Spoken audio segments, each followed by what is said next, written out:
is up, everybody? Hello, DFS community. Welcome into the Week 9 edition of one of the most accurate DFS shows in the industry. This is episode number 89 of the Adjusted Line Play Report, where we take a deep dive into the play in the trenches to determine game scripts and player outcomes. This show is presented by Zilla Fantasy Elite. I am your host, Todd Hoffman, and you can find myself over on Twitter at Todzilla1337. If you aren't yet, subscribe now. And you can also find Zilla Fantasy Elite over on Twitter at Zilla Fantasy. Also, if you are not following, go over there and follow. Get some good stuff on there. All right, folks, this is Week 9. We're going to get into it. Hopefully you were watching the Week 8 edition. Very, very good stuff last week. Lots of good calls on there. Could have made your start set decisions very, very successful last week. So we're just going to kick right into it here. No shenanigans this week. Recording this actually on Halloween, so happy Halloween to all of those celebrating. Probably watching this either late on Halloween after a candy coma, or perhaps the following day while chewing on a nice chunk of chocolate. Hopefully you get some yummy stuff out there for your services. All right. Kicking it off, we're going into the main slate. If you're new here, we just pit offensive line and defensive line against each other. How are they performing in pass protection? How are they performing in run blocking? And how do those two compare to each other? Don't know enough about the defensive sided injuries or offensive line injuries at this stage in the season, but really these are season-long numbers. Typically at this stage of the season, these get pretty accurate in terms of how they're doing unless there's a significant injury or two along one of those particular lines. Either way, we are going to kick it off with the main slate, go from the highest Vegas game total game all the way to the lowest, and then we'll kick it off after that with Sunday night and Monday night football games, and then we'll be off to the races, setting those lineups in DFS and in your season-long leagues, dynasty leagues, and then giving you some prop bets as well. Go over to the Twitter to catch more of those that we do not discuss on here, because don't really look at those lines prior to recording the show. Anyway, game number 1, Kansas City heading into Buffalo, should be a very, very, very interesting one for NFL standards. And then also it is the number 1 Vegas game total. That's at 52.5. That's very healthy here. Kansas City actually 1.5 point road favorites here at 27 for their team implied total. It's actually only the 4th best team implied total on this main slate out of 11 games. So interesting. There will be 3 more teams at or above 27 here. Buffalo at 25.5 is the 8th best on the main slate. So a lot of high game total here, or a lot of high team totals. Getting into the away team, that's Kansas City. They're number 10 in offensive pass protection. Actually, we can see across the board, offensive and defensive line play is all green across the board. So Kansas City's been 10 in offensive pass protection. This is an adjusted sack rate here. Buffalo, though, number 2 in defensive pass rush. Kansas City probably going to need to get the ball out quicker than they're used to so far this season. Fortunately for them, that's really their game style play. So they look at Rashee Rice, he's underneath. Travis Kelce a lot of times is underneath. Juju Smith-Schuster is underneath. They have Brashard Smith, their running back, who's underneath. Kareem Hunt also pretty decent in the pass game underneath. So this shouldn't affect them too bad in terms of moving the ball, because they are used to this type of movement. Pass DVOA, Kansas City number 4, Buffalo number 10. Again, green matchup here, strength on strength. This is slightly, though, in the favor of Kansas City here, but probably a little bit tougher sledding in terms of being explosive here for Kansas City. In these scenarios, I say, hey, if they're going to be under more pressure than they're used to, it's all fine and dandy that Kansas City can handle that, but those deep shots probably aren't going to be there in mass this particular game. So I would assume somebody like Tyquan Thornton not going to be used in that capacity or getting a bunch of deep targets in a game like this against Buffalo. And then run blocking, Kansas City number 7, Buffalo also number 7, so that's an even up matchup. Typically in these scenarios, they say, hey, studs eat in those scenarios. Offensive line and defensive line are pitted very evenly, so you'd expect normal blocking across the entire game. In those scenarios, you say, hey, my running back is a stud. They are better than those defenders, and usually studs eat in those scenarios. Kansas City, though, going to be relying mostly, I would assume, on Kareem Hunt here with Isaiah Pacheco now out. Rashard Smith probably more of the pass game back and not going to be used a ton in the run game, but you never know if they're game planning for that. Could change things a little bit, but I'd expect Hunt to get the vast majority of the work. And the run DVOA, Kansas City very good at number 6. Buffalo's been number 1 on defense. Wouldn't expect Kareem Hunt to be very explosive in this game. And he's not really an explosive player at this point in his career anyway, but probably going to be an okay day for him in terms of running. Probably a little less successful than Kansas City has been used to, but still should be okay here. Buffalo side, number 22 in offensive pass protection, Kansas City 20th in the pass rush. So Buffalo taking some sacks, but Kansas City not necessarily generating a lot of sacks. This isn't a pressure rate. It is an adjusted sack rate. So a sack that's done on 2nd and 2 is actually worth more than a sack that's done on maybe 4th and 18 at the end of a game. Those are more where you'd expect the sack to happen versus second down and 2 yards to go. So just be aware, it's an adjusted sack rate, not necessarily pressure rate. We'd expect Buffalo to not take as many sacks, probably not going to be under as much pressure as well, but that's good for them. Time to throw the ball. They're not necessarily super big into throwing deep, but could be an option in this particular matchup. In terms of pass DVOA, though, how are they doing on a play-by-play basis? Kansas City number 4 in that pass DVOA, Buffalo number 10. Buffalo's been pretty good in that regard. They spread the ball around, but probably wouldn't expect them to be very explosive in this particular matchup against Kansas City. Does look like their defense is pretty solid. Where it does look like Buffalo could run wild is in the run game. So they're number 1 in run blocking. Kansas City number 18. So this first one that we're looking at in run stopping versus run blocking, basically, are you getting hit at or behind the line of scrimmage frequently? Well, that's bad on your offensive line. That's really good on your defensive line. Buffalo here, number 1 in that regard. So not, they're getting a lot of yards before contact. Typically, they're not getting tackled at or behind the line of scrimmage very frequently. Kansas City, a little bit below average there at number 18. Suggestive that Buffalo will gain a lot of positive yardage on each and every run. Not getting stopped at or behind the line of scrimmage very frequently. And then the run DVOA, that's a little bit more indicative of how are you compared to a season-long average or historical averages in your particular scenarios. Buffalo's been number 1 in the NFL this year. Kansas City defense, though, number 6. So maybe Buffalo, even though they're going to be getting positive yardage when they do run the ball, perhaps in scenarios where they're used to getting a little bit more explosive plays, that doesn't really happen. But James Cook could see himself with quite a few opportunities in a game like this where they're gaining positive yardage, just not getting those 40 or 50-yard runs against this Kansas City defense. Does look like Buffalo will have to work. They should have time to throw, which is good, and they should be successful when they are running, which is good, but they're going to have to grind it out.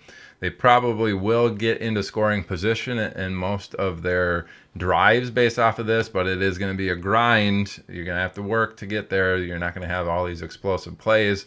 And similar to Kansas City, it's going to be a little bit tougher sledding than they're used to, but they should, in theory, be okay when they are, going and trying to move the ball here. So actually, based off these matchups, I do like Buffalo's offense a little bit more here than Kansas City's offense on this, but really should be a tough battle. This 1.5 Vegas line, I think, is very accurate. Could Buffalo win this game at home? I think so. Based off of what I'm seeing here, I think this 1.5 line should be on the home side, but I'm not Vegas trying to make money on here. Pace of play, Buffalo's really slow at 31 during neutral situations. Kansas City's middle of the pack at 16. Vegas game total of 52.5. If they score touchdowns on their drives, on their scoring drives, that's going to be getting them closer to that 52.5. If it ends up being, hey, it's too much of a grind, too much of a slog for these offenses against these defenses, then perhaps we see more field goals and we don't quite reach this 52.5 Vegas game total. But I think at 52.5, that's pretty solid for based on what I see here. All right, number 2 game total on the main slate is an early game here. Chicago heading into Cincinnati. It's on a Vegas game total of 51. This is being bet down pretty heavily here. I think this is based off the Joe Flacco news. If we get Jake Browning in there, obviously Cincinnati is going to go even further down than they are at 24.25, and the Vegas game total will follow. But yeah, we got Chicago heading into Cincinnati as 2.5-point road favorites here on that 51.5 Vegas game total. Gives Chicago a 26.75 team implied total, which is good for number 5 on this main slate out of 22 teams. Cincinnati at 24.25, actually middle of the road here at number 11 out of 22. Getting these Halloween colors actually underway, we have Chicago's offensive pass protection, number 8. So not taking a lot of sacks. Cincinnati, number 32 in generating sacks. So they also have Trey Hendrickson, who's pretty much their best opportunity at generating sacks, is injured and out. I would expect Chicago to have plenty of time to throw against the Cincinnati defense, which is always good for your pass game. Then that pass DVOA, Chicago 17, a little bit middle of the pack there. Cincinnati at number 24 in the red. Slight favor here, basically a average pass DVOA versus a below average pass DVOA here on defense. So would expect this pass game with time to throw to be actually pretty decent, maybe a little bit more explosive than they otherwise have been so far this year. Run blocking does look pretty good on a play-by-play basis in terms of getting yards. So Chicago at number 3 in their run blocking, Cincinnati 32. I'd expect when Chicago does run it, probably the Kyle Monangai show this week. It sounds like DeAndre Swift has been ruled out. So I'd expect him to get plenty of volume in this. Should be an interesting one, and he should gain positive yardage when he does get handed the ball.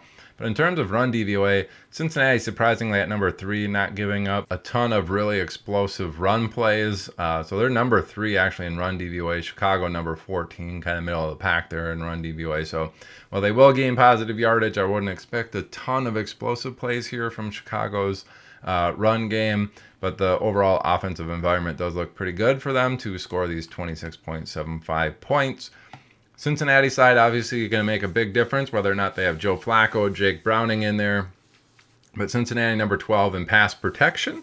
A little bit above average in terms of that adjusted sack rate. Chicago, number 17 in that pass rush.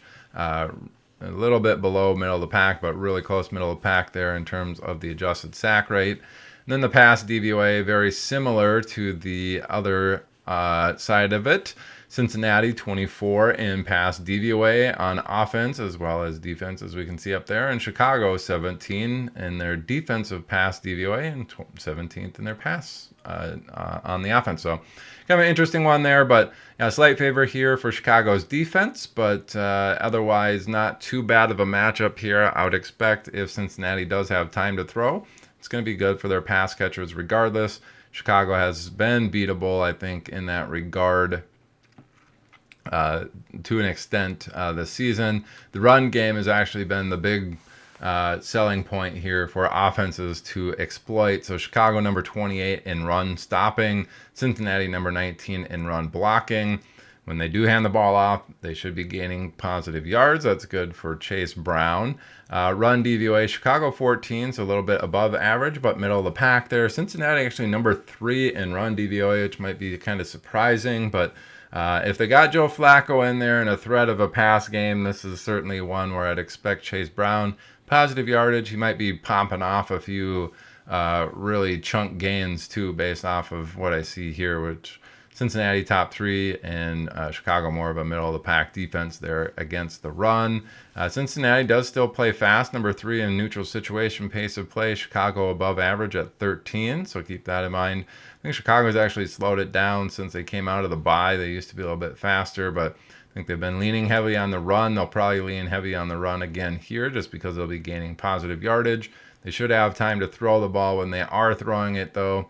Yeah, overall, does it seem like a decent game environment to score some points. Whether the weather there is going to be an issue remains to be seen, but do like Chicago overall in offense to be able to move the ball effectively. Cincinnati, a little bit more of a grind. That run game should be pretty effective. The pass game should have time, so I would expect both teams to be able to put up points. Again, that's with Joe Flacco in there. If he's not in there, Chicago's defense might be a little bit interesting in terms of getting some turnovers against Jake Browning. All right, number 3 game total on the main slate. Indianapolis heading into Pittsburgh. Maybe it's a little surprising here. It's a 50.5 Vegas game total. You usually don't think of high Vegas game totals when you think of Pittsburgh, but here we are. It's a 3-point a 3-point road favorite here for Indianapolis on that 50.5 Vegas game total, giving them a 26.75 team implied total. Good for 5th best on the main slate. I believe we saw that is tied for 5th best. Pittsburgh at 23.75 as underdogs is the 12th best on the main slate out of the 22 teams. Looking at the Indianapolis side, we can see up here they're all green on offense. They've been lights out. So number 1 in offensive pass protection, number 1 in offensive pass DVOA. Pittsburgh middle of the pack, 15 in pass rush, 18th in pass DVOA. Would expect the pass game to have plenty of time and be able to be explosive against this Pittsburgh defense. And these numbers don't even express how bad Pittsburgh has been in terms of giving up pass yardage. So they are on pace to be the 8th worst all-time defense in terms of yards, total pass yards given up. I know we do have a 17th season now, but I think they're giving up 270 some odd yards of pass offense every single week so far. So this does look like a smash spot for Daniel Jones. The run game also looks very good. Indianapolis number 4 in run blocking, Pittsburgh 24th in stopping the run. I'd expect Jonathan Taylor to be able to get positive yardage when he is receiving the ball. But in terms of the explosive rate, he's been very explosive. Number 2 in run DVOA for Indianapolis, so they've been good there. But Pittsburgh number 4 in run DVOA, so people haven't been getting these explosive, really positive run plays against Indianapolis. Against them, despite their run stopping being 24th. So people gaining positive yardage and not necessarily ripping off, above average for the situation type of runs. Pittsburgh's actually been pretty good compared to what you would expect in the certain situations that they've been ran on. Pittsburgh side for offense, 8 in pass protection. Indianapolis 22nd in that pass rush. So that's heavily in the favor of Pittsburgh. I'd expect them to have some time, not take a bunch of sacks or anything in a game like this. Pass DVOA, though, Indianapolis number 1 in pass DVOA, Pittsburgh 18th in their pass DVOA on offense. This is heavily in the favor in Indianapolis, although I don't know if this is a little bit skewed just because Indianapolis's offense has been so good. And because of that, this pass DVOA gets a little bit skewed where, hey, they're kind of able to key in on some of this stuff in the pass game. So when they are passed on, it's not necessarily above a threshold or anything like that you'd expect in those scenarios. So this could be an artificially inflated number 1, but it's number 1 regardless, which tells me, hey, Pittsburgh, they have some time, but they're going to have to grind it out in that pass game to move the ball. You're not going to probably get a bunch of explosive plays or anything like that. Run game, Pittsburgh, number 8 in run blocking. Indianapolis, number 10. Really even matchup here. Standard day at the office in terms of offensive and defensive line play. And then run DVOA, Indianapolis number 2 on defense, Pittsburgh number 4 in the run DVOA on offense. Really even matchup here. Typically I say studs eat in those scenarios. And I think Jaylen Warren, is he a stud like Jonathan Taylor? No, but he is very good in his own right. I think in a situation like this, he can overcome a matchup like this where the defense is actually pretty good, but their offensive line is also very good. I think he will have a pretty solid day running the ball here against Indianapolis, and it does look like they'll have time to throw the ball. So Pittsburgh could score some points here on Indy. I wouldn't be shocked to see that. Indianapolis, I'd expect to have a very, very good game on offense here, especially passing the ball. So it'll be an interesting one to see how many points they put up. I don't think Pittsburgh can keep up, but they should be okay. in terms of some of their offense putting up some points. Pace of play, Pittsburgh slow at 25, Indianapolis below average at 20. Nothing crazy there. Those things always do play a slight role in terms of how do you expect this Vegas game total to happen. Could watch out for some weather here. Pittsburgh, at home.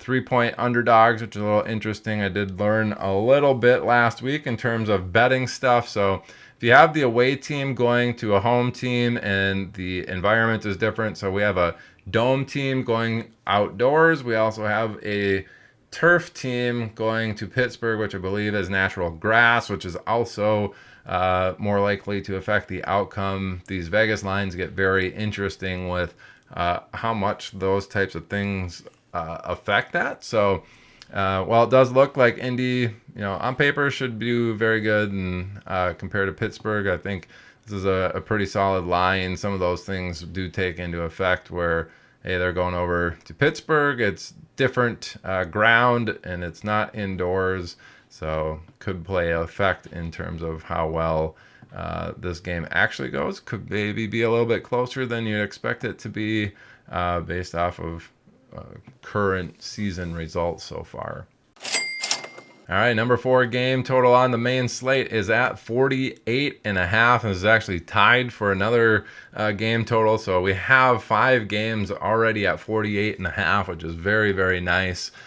We have San Francisco heading into the New York Giants, with San Francisco actually as 2.5-point road favorites here over the Giants. So that gives them a 25.5 team implied total, 8th best on the main slate. New York Giants at 23 for their team implied total, 13th best on the main slate.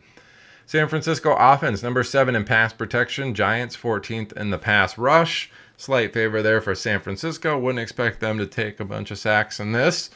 Should have some time to throw the ball. Pass DVOA, San Francisco number 9, Giants 21st in the pass DVOA.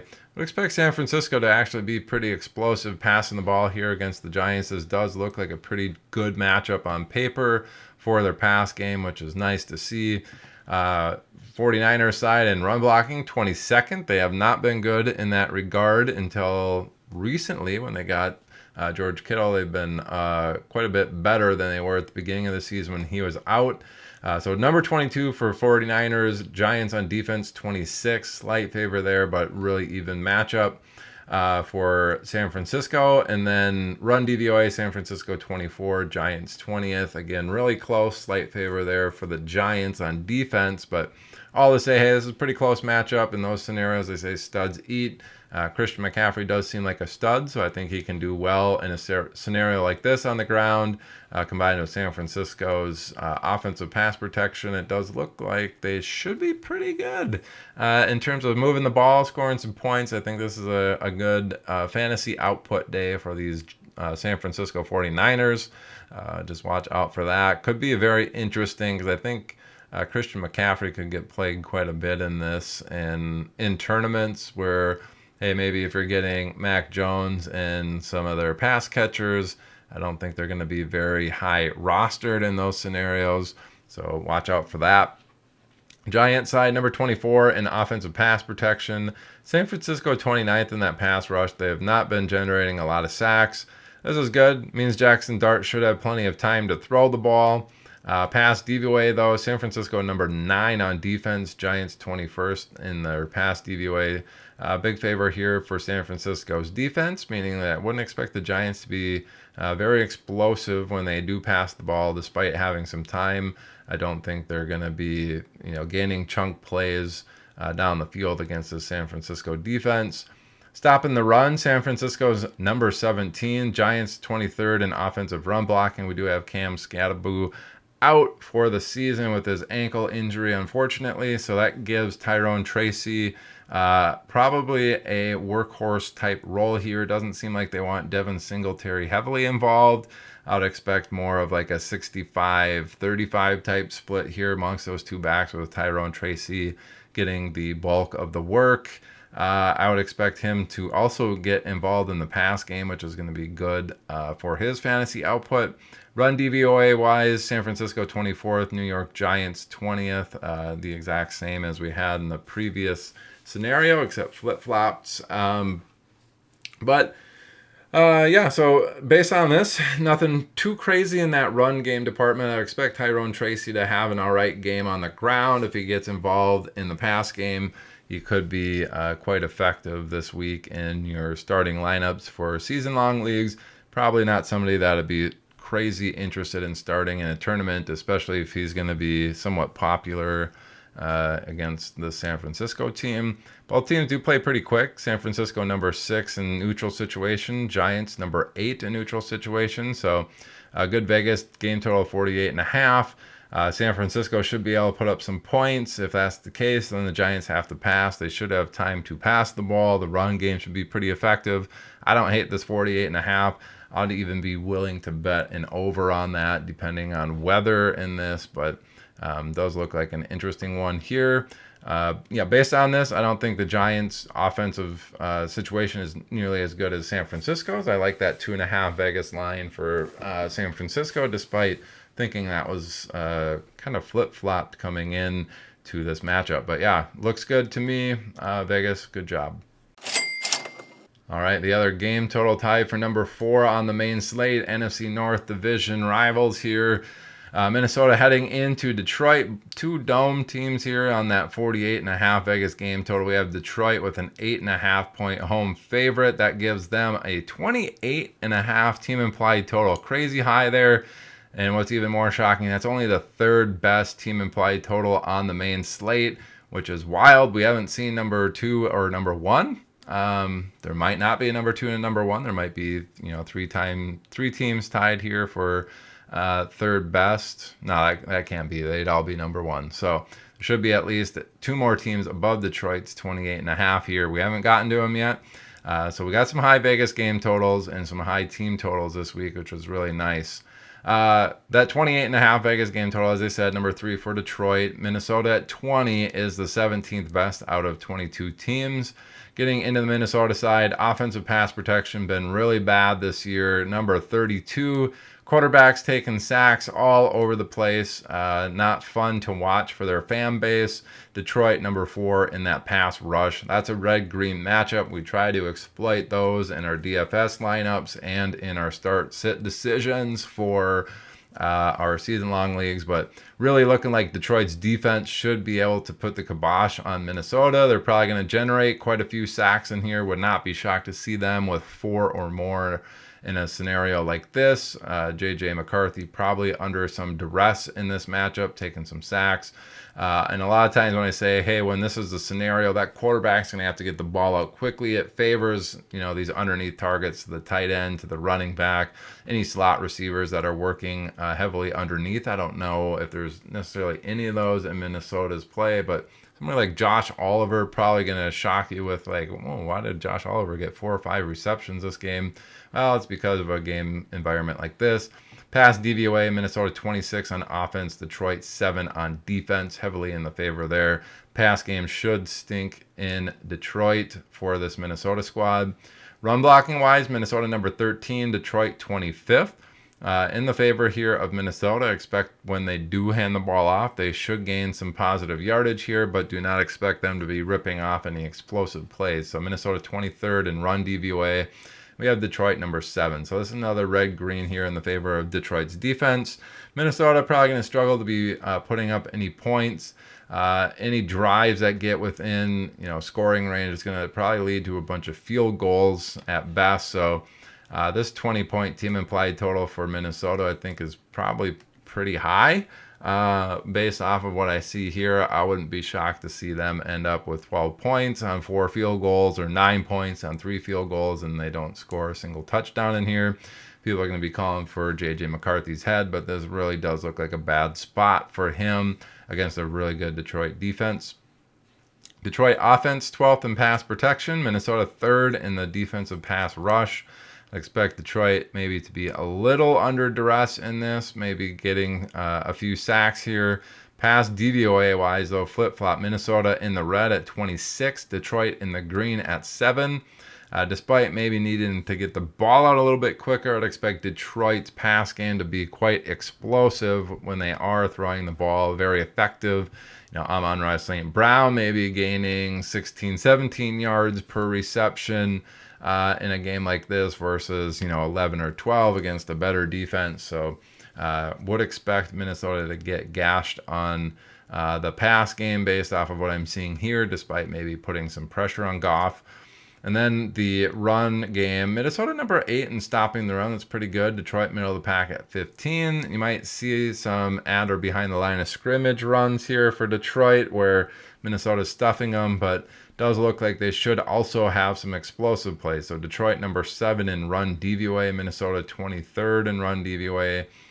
Would expect Detroit in certain situations to be more successful than you would otherwise expect against this Minnesota defense, despite kind of being more of a volatile game. Hey, under pressure while passing, but also explosive. Hey, getting hit at or behind the line of scrimmage frequently, but also breaking off some longer runs pretty frequently. So kind of a all or nothing type of thing for Detroit here, probably in their favor at some point. The 28.5 Vegas game total I get a little nervous about. The DVOAs really should mean Detroit should move the ball pretty effectively, but a little bit more volatile. You might see a few drives where it's like, hey, maybe they get a first down, but then they stall out and they have to punt. Or they go 3 and out just because they're under some pressure. They get hit behind the line of scrimmage. They're behind the sticks more often than they are perhaps during a normal game. But then they're also ripping off some huge chunks. Maybe they're getting 8 yards on the first play on a run game, and then they're kind of moving the ball down that way. 28.5 might be a little high for them against this Minnesota team, but it'll be an interesting one. I don't see Minnesota hitting their 20. Detroit getting to 28.5 seems like it could end up not getting there. I like the under on this 48.5 Vegas game total. The only thing that could change this, J.J. McCarthy somehow comes out and looks a lot better. I mean, he faced Chicago and Atlanta, who do seem like they're a little bit better defenses than what we thought coming into the season. But Detroit here does look pretty good. If JJ comes out and looks good against them, it might change some other people's opinions, but it could very well be that he continues his struggles into a third game against another pretty solid pass defense here. All right, next game on the main slate at number 6. Actually, we're dropping down 3 total Vegas points here. Atlanta heading into New England on a 45.5 Vegas game total. New England 5.5 point home favorites, giving them a 25.5 team implied total. 8th best on the main slate. Atlanta at 20, tied for 17th with Minnesota at the very least. Offensive pass protection for Atlanta, number 4, not taking a lot of sacks. New England, number 17, middle of the pack in terms of generating sacks. I expect Atlanta to continue in this regard based off of this on paper. Should have some decent amount of time to throw the ball.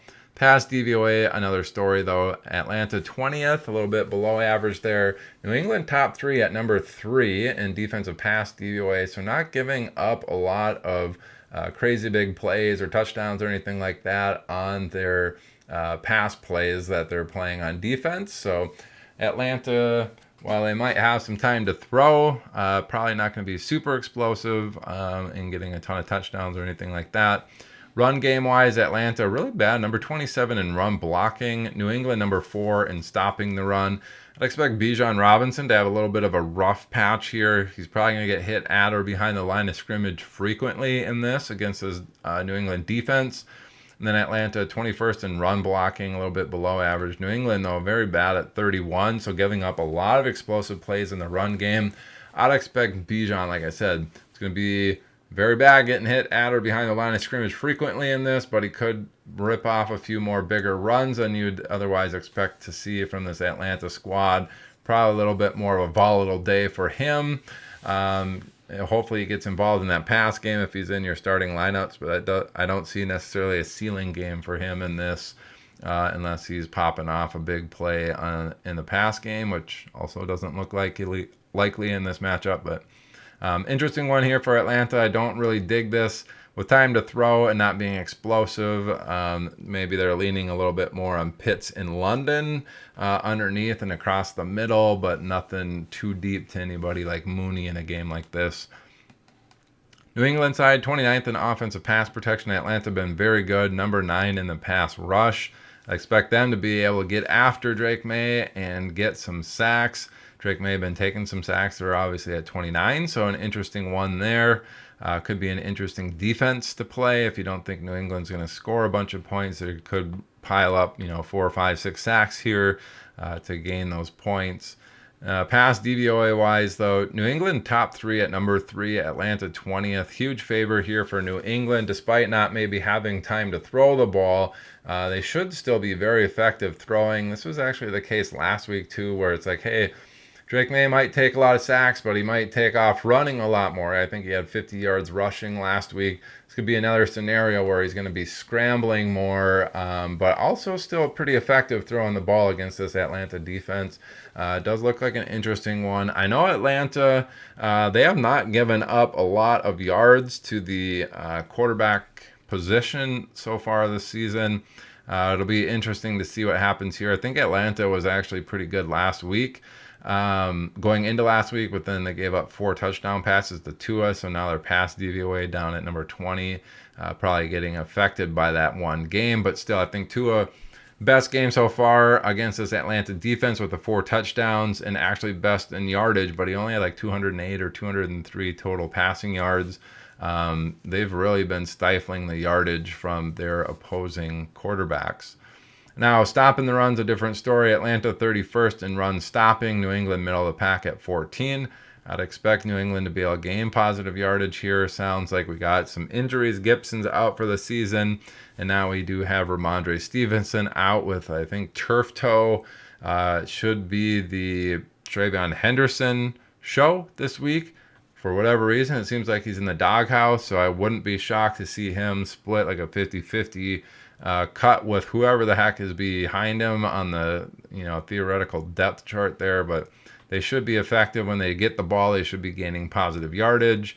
Run DVOA wise, New England's been very ineffective. 31st, Atlanta 21st in the run DVOA. That is in the favor of the defense, but maybe New England not as terrible of a night running the ball as they've been used to, but still not a good matchup for them, regardless of gaining positive yardage. Both teams in the red for neutral situation, 23rd and 25th for New England. So slower paced teams. Doesn't look like super crazy good offensive environments for either of them. Wouldn't be shocked to see this one hit the under on that 45.5. I do think that's a good Vegas line though, but wouldn't be too shy about taking an under on that though. All right, number 7 game total on the main slate. We have Carolina heading into Green Bay on a 44.5 Vegas game total. Green Bay 13-point home favorites here, giving them a 28.75 team implied total. Number 2 on the main slate here. Carolina at 15.75. Team implied total is 21st out of the 22 teams, so there is one team worse than them this week. One team better than Green Bay this week as well. So watch out for those 2 teams as they come up. Carolina side, pass protection, number 21, Green Bay 13. Slight favor here for Green Bay. I'd expect them to be able to generate a sack or 2 in a matchup like this against Carolina. Pass DVOA, red-green in the favor of the defense. Green Bay number 5 in pass DVOA. Carolina 29th in pass DVOA on offense. Would not expect Carolina to be very explosive here, needing to get the ball out a little bit quicker. We could say maybe Jalen Coker, the tight ends, get a little bit more involved. Does sound like Rico Dowdle's going to get the start. We could see him with some pass attempts or pass targets as well in this, trying to get the ball out a little bit quicker and then not being super explosive in the pass game. Will be an interesting one there. Run blocking wise, Carolina's been very good this year. Number 5 in run blocking, number 8 in run DVOA. Green Bay on defense also been pretty good. Number 6 in stopping the run, number 11 in run DVOA. So really even up matchup here. I say studs eat. Rico Dowdle, is he a stud? He's certainly played like one so far this season. It'll remain to be seen against this Green Bay defense. I don't particularly like that they're not, they're 13-point underdogs here coming on the road to Green Bay. And then their pass game looks like it's going to be very inept. Is that going to lead to a very successful pass game or run game? Probably not. But it does look like the better of the two matchups here for Carolina. But could be a really rough one here. Carolina heading into Green Bay, and Vegas certainly agrees. Green Bay, number 5 in pass protection on offense. Carolina, 28th in the pass rush. Red-green matchup. Green Bay should have plenty of time to throw the ball. Should be very good for Jordan Love. And company, pass DVOA, even worse. Green Bay, number 5, again on pass DVOA. Carolina, 1 worse in the pass DVOA department at 29. So Green Bay should be very explosive, have plenty of time to throw the ball. Should be a very, very good game for them.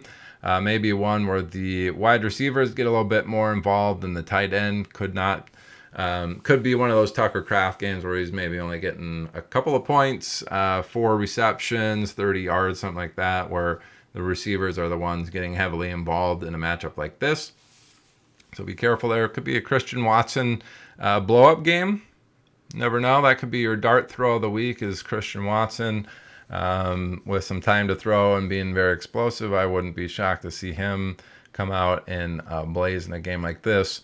Run game-wise, Carolina's been sneakily good in some of their games, but Green Bay number 11, Carolina 19 in stopping the run. I expect Green Bay to get some positive yardage here when they do run the ball. But in terms of being super explosive, Carolina number 8 in the green here in the run DVOA on defense. Green Bay number 11 again in their run DVOA on offense. So pretty even there. Slight favor here for Green Bay on the run blocking, and then the run DVOA slightly in the favor of Carolina. Nothing too crazy here. I'd expect if Green Bay is moving the ball against Carolina, they're going to do a lot of that damage through the air. When they do get up, then they're going to transition to this run game, which will be not super explosive, but somewhat effective when they do that. Nothing too crazy on this situation. Neutral pace of play, 18 for Carolina, 23rd for Green Bay. Nothing too out of the ordinary here to talk about, but really, yep, Carolina should be bad. Green Bay should be very good. I think Vegas nailed that 13-point. Vegas line looks pretty good at the moment. All right, number 8 game on the main slate here. New Orleans heading into the Los Angeles Rams Stadium. 14-point home favorites here for Los Angeles Rams on a 44 Vegas game total. Gives them a 29-point team implied total. That is number 1 on the main slate here for the Rams. Number 1 versus the worst on the main slate in New Orleans. So their 15-point team implied total is dead last on the main slate. Offensive pass protection here for the New Orleans Saints, 18. Rams, number 8. I'd expect them to be able to get after Tyler Shuck here on defense. Generating a lot of sacks for them on defense here. And then that pass DVOA, even worse. Saints at 27. Rams at number 2.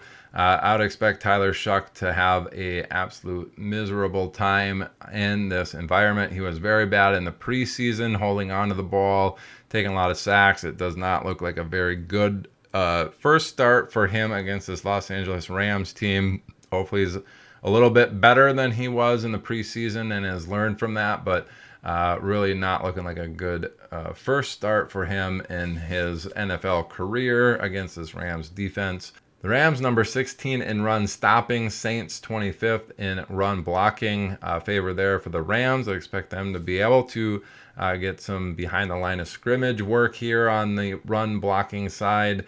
And then Saints, 28th in run DVOA. Rams, 8th in run DVOA. Huge favor here for the Rams. It's a red-green matchup. Unfortunately, not a very good one, but that is the best of the two matchups. It does look like the run game's actually even better. As bad as it is better than that pass game for the Saints. Looking really rough. I don't see them scoring a lot of points. That 15 does seem like a stretch. I'd say more like 6 to 10 points.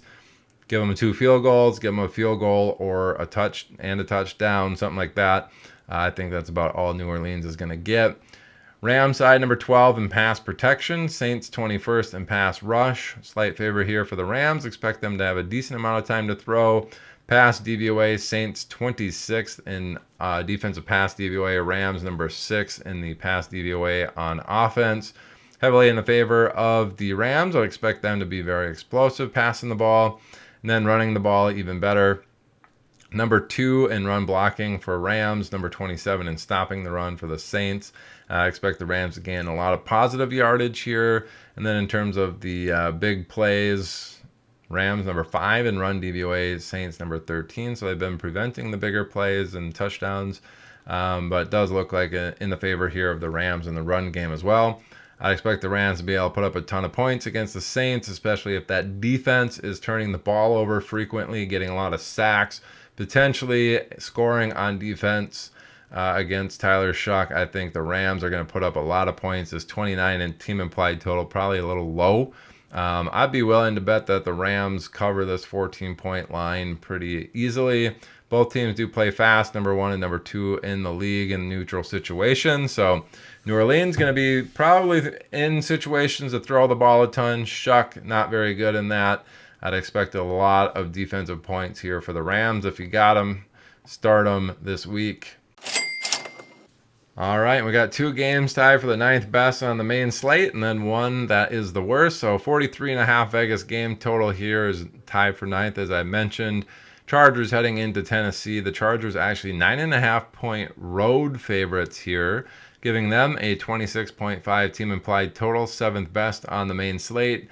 Which is kind of crazy. 26.5 usually in the top 3, if not close to the top one on the week. But Tennessee at 17 is 20th out of the 22 teams. Chargers 18 in pass protection. Tennessee number 12 in the pass rush. Slight favor there for Tennessee. Maybe they get some sacks here. The Chargers, though, 13th in pass DVOA, have been pretty good. Tennessee 21st, so a little bit above average for the Chargers, below average here for Tennessee. I'd expect the Chargers pass game to be all right. And then the run game, Chargers 21st in run blocking, Tennessee 20th in run stopping. Pretty even matchup here. And then the run DVOA, Chargers number 16, Titans and 29. Huge favor for the Chargers in this. I'd expect them to be able to have some explosive plays in the ground game, and then some decent plays there in the pass game, despite maybe needing a little bit quicker release on some of those pass attempts. So Chargers do look like they should be all right on offense here. Tennessee 30th in pass protection, Chargers 11th in pass rush. I'd expect the Chargers to be able to generate some pressure, get some sacks here against Cam Ward, who is taking an astronomical amount of sacks. Pass DVOA, Chargers number 10 on defense, top 10. Tennessee Titans 31st, only one team worse than them in the pass DVOA and offense department. Expect the Chargers to be very, very good in this department, generating pressure, not giving up ton in the pass game here. Run game does look more even up and a little bit better for Tennessee here. Chargers 11 in stopping the run. Tennessee 17th in run blocking. It's a little bit in the favor of the Chargers on defense. Run DVOA number 27, Tennessee 26. Very, very small favor here for Tennessee. Pretty much even up though. Expect that run game to be the better of the two phases here for Tennessee. Pass game going to really struggle if they're going to move the ball at all. Going to be on the ground. Do they score 17 points against this Chargers defense? I don't think so. I'd bet the under on that Tennessee 17 points. And I think the Chargers, while it's not a great option for them on offense, they should be all right. That 26.5, I think, is a decent total. But I do think Tennessee scores less than 17. Chargers probably cover this 9.5-point Vegas line. Nothing too crazy here. I'm avoiding this in DFS. Then the other game tied for 9th best at 43.5 for their Vegas game total is Jacksonville heading into Las Vegas. That is a 2.5-point road favorite here for Jacksonville. Watch this line to perhaps move in the next couple of days, as we did just get late this afternoon news that Travis Hunter is now out on IR for Jacksonville. But that 43.5 Vegas game total and Jacksonville being 2.5-point road favorites does give Jacksonville a 23-point team implied total, 13th best on the main slate. Las Vegas at 20.5 is 16th best, so pretty close there in the team implied totals for the team ranks this week. Jacksonville 20th in pass protection, Vegas 25th in pass rush. I expect Jacksonville to have a little bit more time to throw the ball than they're used to this week. That's going to be good for Trevor Lawrence. Pass DVOA wise, Jacksonville in the red at 23, but Vegas right in the middle of the pack at 17. Nothing too crazy here. Jacksonville maybe a little bit better this week than we'd expect compared to what they've been doing so far this season. Run blocking, Jacksonville number 6, Vegas 15th in stopping the run. When Jacksonville does hand it off, I'd expect them to be able to gain positive yardage. Run DVOA wise, Jacksonville number 9, Vegas number 11, pretty even up. If you got a stud, I would say they eat in this scenario. The run game does look like the better of the two matchups compared to the pass game. Slight favor here for Jacksonville's run game. Be curious to see coming out of the bye if they have any sort of running back usage change. Maybe we see Bashal Tutin get a little bit more involved. Maybe we see him get less involved and LaQuint Allen get more involved. We'll see what their game plan looks like against Vegas coming out of the bye, but watch out for that. A lot of times you get a post-bye rookie bump in usage. I may be starting Bashal Tutin in a large 14-team dynasty league with like 11 starting positions this week. So just in terms of trying to get ahead of the curve, nothing really that suggests that he should get that, but more trying to chase that post-bye rookie bump. Vegas 22nd in pass protection on offense. Jacksonville 31st in that pass rush, not generating a lot of sacks. They're not a team that blitzes a lot. They just kind of play a standard defense and try to play good, sound football. The pass DVOA for the Jacksonville Jaguars is 16th. Vegas 30th in the pass DVOA. That's in the heavily in the favor of the defense there. So I wouldn't expect Vegas to be very explosive, despite maybe having some time to throw the ball. Run game very bad. Vegas 32nd and 32nd, which is crazy because they took a running back in the top 10 of the NFL draft, and they are the worst run blocking unit in the NFL. Jacksonville 12th in stopping the run, 7th in run DVOA. I expect Ashton Jeanty to have a very poor game against this Jacksonville defense, especially if they're behind in this game and Jacksonville's kind of running out the clock. Wouldn't expect Jeanty to have a very good game on the ground here against Jacksonville. Vegas is going to do anything, it's going to be because they got a little bit of time to throw the ball and they're able to dink and dunk their way down the field. Oh boy, yeah, so an interesting one here. I don't think I'm playing anybody in DFS. There's not a ton of people I'm interested in starting. I actually sat Ashton Jeanty in my Dynasty League for Zay Flowers last night, so kind of an interesting one there. Never thought I'd be sitting him this year, but here we are, and Vegas really, sucks this year, so kind of an interesting one there. All right, last Vegas game total on the main slate at 40 is Denver heading into Houston. On that total, we have Houston actually 1.5 point home favorites against Denver. That gives them a 20.75 team implied total, 15th best on the main slate. Denver at 19.25, 19th best on the main slate. Two very good defenses here. Denver, number 3 in pass protection on offense. Houston, 15th in that pass rush. Denver does get rid of the ball very quickly and doesn't take a lot of sacks. Bo Nix also very good at scrambling or getting out of the pocket and being mobile with his legs. Pass DVOA, though, Denver, middle of the pack at 16. Houston, number 1 in pass DVOA. Despite maybe having an okay amount of time to throw or not being under a ton of pressure, it does look like the DVOA-wise, Houston should be able to slow down that Denver pass attack. Then run blocking, Denver number 10 on offense, Houston 21st on defense. I'd expect Denver, when they do run the ball, to gain positive yardage. The run DVOA, though, Denver 19, Houston 16, so more of a even matchup there. If you got studs, they will do well in an environment like that, but I don't think Denver necessarily has any studs.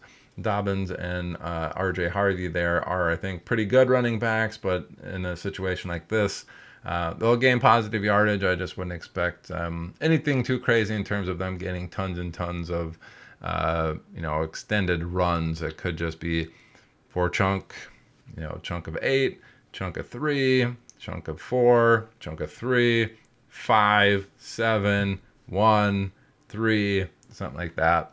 I'd expect those to be kind of the rushing totals, nothing behind the line of scrimmage or at the line of scrimmage, but also not a ton of, hey, I gained 12 here and I gained 19 here and 21 here and 35 here and 17 on this run. So Houston offensive side, number 17 in pass protection, middle of the pack. Denver is number 1 in the defensive pass rush. I'd expect them to generate a lot of pressure on this Houston offensive line. I would expect Stroud to be under some pressure in this.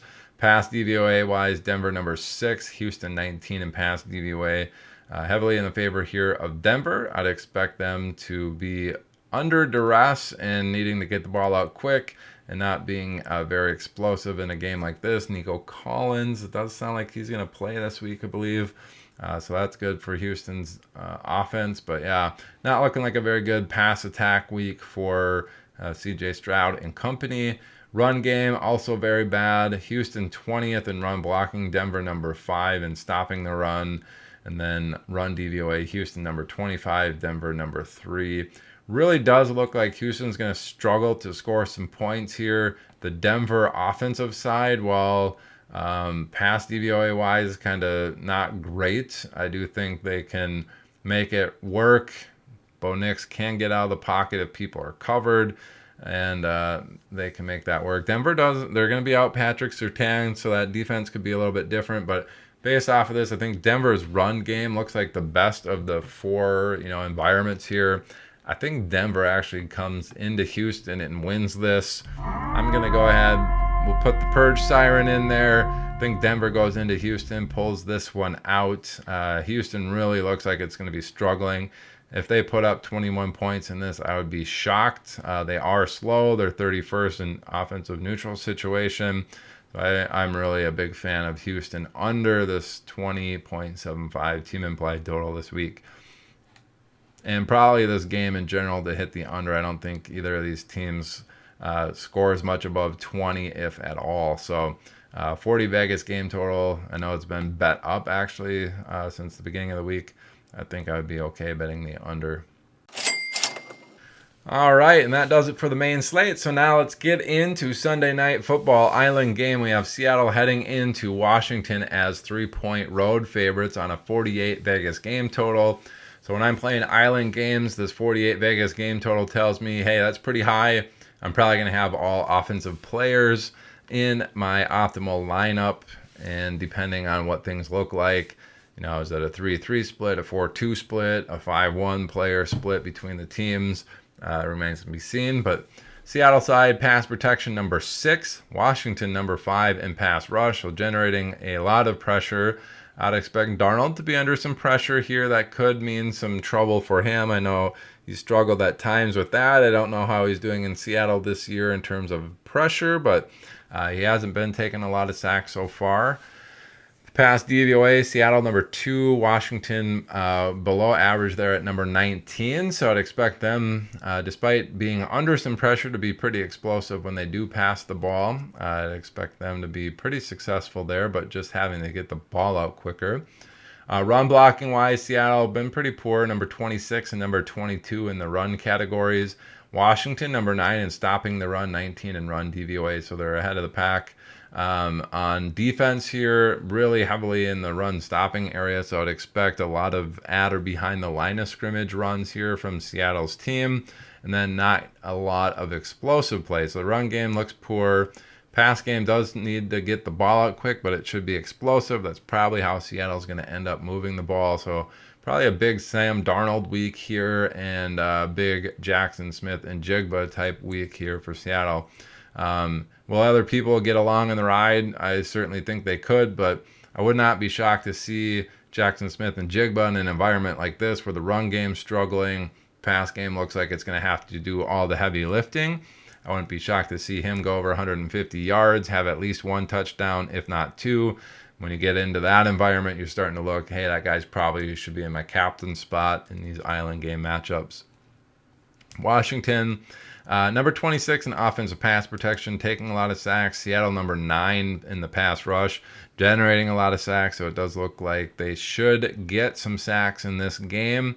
Pass DVOA, Seattle number 4, Washington middle of the pack at 15. Slightly in the favor here, or pretty decent in the favor here of Seattle. I'd expect this Washington pass game to struggle. Terry McLaurin is out. They're going to need to get that ball out quick, and they're not going to be super explosive doing it. Probably a Zach Ertz type game.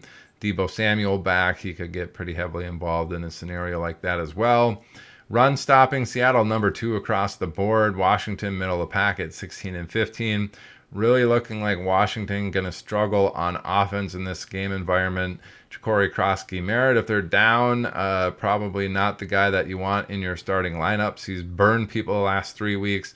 Last week in prime time, it looks like another prime time game for him. Probably disappointing his fantasy managers.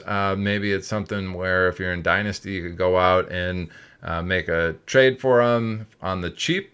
If people are like, yeah, this dude is getting all the playing time, but not making any headway with it, you can jump in on that train because most likely, he's going to have some competition next year, but probably heavily involved in that offense for the next couple of years, and it does look like a good offense overall. So interesting one here. I don't think Washington's going to be very good. Seattle probably going to be leaning pretty heavily on the pass game to move the ball. The run game also not looking very good. Could stall some things out. Seattle, I could see also, being under a little bit of pressure. They might stall out on some of their drives. I'd expect some field goals actually out of their kicker here, with Washington looking like they're going to struggle on offense. I actually don't hate the defense or the Seattle kicker in an environment like this. Jackson Smith and Jigba, Darnold, probably locks for my Island game matchup. Looking at maybe a Seattle kicker or a defense in there as well.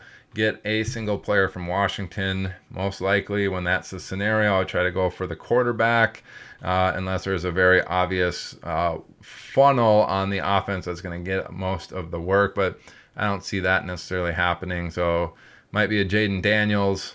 It's going to be, potentially a Deebo, and then I'm getting 4 Seattle players after that. Who's coming along with Darnold and Jackson Smith and Jigba is probably the question.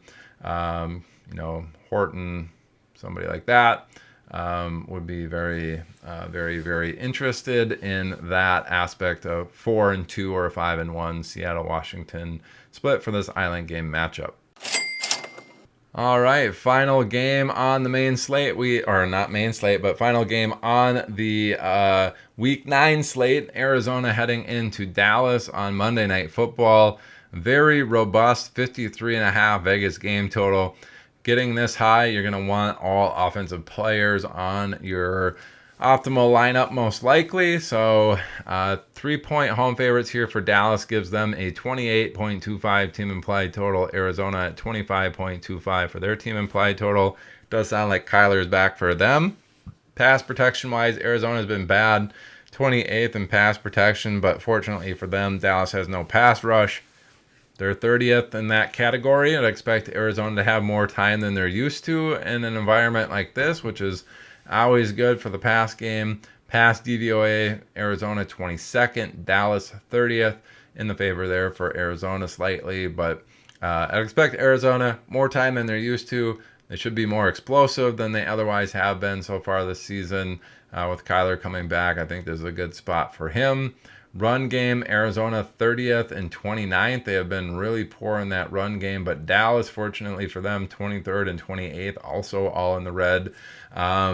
Just looks like this Arizona, their offense hasn't really been thriving under Kyler Murray. It's been struggling, but this Dallas defense, I think, is the cure-all for this. Arizona probably puts up close to these 25 points, 24, 27, somewhere in that range against this Dallas defense. I really do think they can move the ball a lot better than they otherwise have so far this season. On the Dallas side, number 1 in pass protection, Arizona 26th in the pass rush. I'd expect plenty of time for Dak to throw the ball. Pass DVOA is even up here. Dallas 11, Arizona 12. Those situations, I say, hey, studs eat. If he's going to have time to throw the ball, and everything's otherwise neutral. In the rest of the situation, I would say the stud's going to always get open, and that's where that ball is going to head out to. So I think Dallas gets back on track with who they usually would target. It might be a 4 or 5 target game here for George Pickens, but then you see CeeDee Lamb and Ferguson getting 8 or 9 each in an environment like this. Run game also looks pretty good for Dallas. Number 9 in run blocking. Arizona 22nd in stopping the run. Should gain positive yardage when they do run the ball. And then run DVOA, Dallas 10, Arizona 18. Will be an interesting one here. I think both teams should be able to move the ball on the opposing defense here. Should be a good one. This 53.5 Vegas game total is probably pretty good. Dallas plays quick. Number 4, Arizona 14 in neutral situation. Arizona should be a lot better than they have been so far this season. I see them putting up 24-27. Dallas in their situation, I think, they've been scoring points even against Denver. They put up 24-27, so they'll probably be somewhere in that 27-30 range. I think Vegas did a pretty good job of putting this line in there. I would not be betting anything on the line or the Vegas game total here. I think it's pretty accurate. So should be good. Fun environment. Good football to watch, and an interesting one because could put up a lot of fantasy points and see games won or lost in the Monday night game that were otherwise previously seemingly like locks. So would be a fun one to see some of these bad beats in terms of how many people lost because of a massive output from this last game on Monday Night Football. So anyway, that's going to do it for the show on week 9. I hope you took some info away that you can use on this and go out and make some start-sit decisions based off of this that are super good. Thanks for watching, everybody. Let's go out and win some money together. Peace.